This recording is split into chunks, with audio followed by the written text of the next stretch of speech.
Hi everyone, this is Neil giving you a short video on how to write a summary. So remember, we're going to have two more tests, tests 3 and 4, that I'll announce them. So I'm going to basically, I think, send them to your email, the test itself, and then you'll have a certain period of time, longer than 3 hours, probably like much of the day, to create the test that you've returned. And of course, the test will look like the answers to the test that I give to you after we take the test, and you'll send them to me as if on the test they'll be writing a summary. So I'm going to just remind you what it is when you're writing a summary paragraph.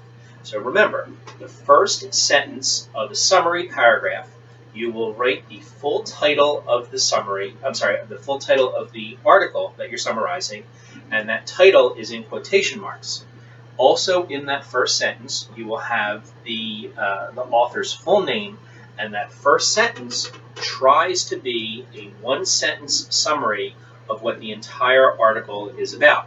So you would say something like, in Olga Kazan's essay or article, Finding Your Passion, and you have that in quotes, she describes how, and then you give a full sentence summary of what that is.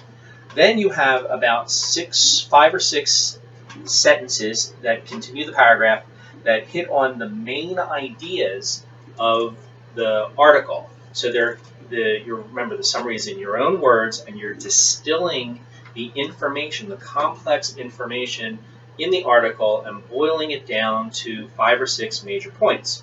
As I said in class, it's a good idea to use my questions in the guides to target where the main ideas are. In a sense, that's what I did when I wrote the guides, was to find the main ideas throughout the article and ask questions about it.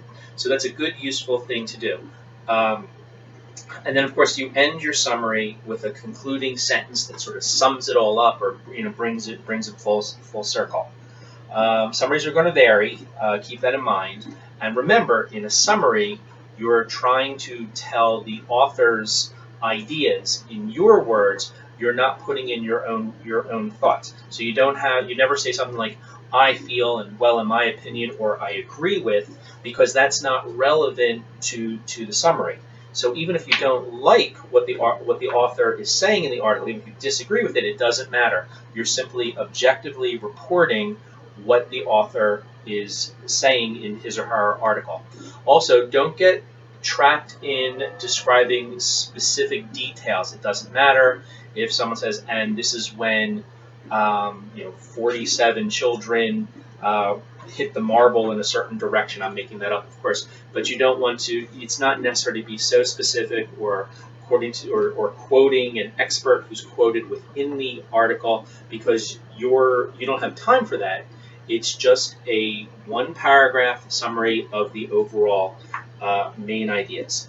Also, there wouldn't be much need to quote anything specifically, because you don't have time for that. So I hope this is helpful. I'm going to post this, and you'll be seeing it. And then if you have any specific questions about summarizing after having watched this and looking at your notes, and I have the yellow book here, and I'm just glancing at E2, where there is information on summaries, and of course in the book there are sample summaries, and in the test answers that I posted, there are the sample summaries from previously done articles. So even though I'm not looking at the notes you're taking in the COIL notebook that you're doing, you should still be trying your best to write summaries. And as always, if anyone before the test wants to send to me in an email, and you can either send it as an attachment or directly in the email, a summary, I will give you feedback on it. That's just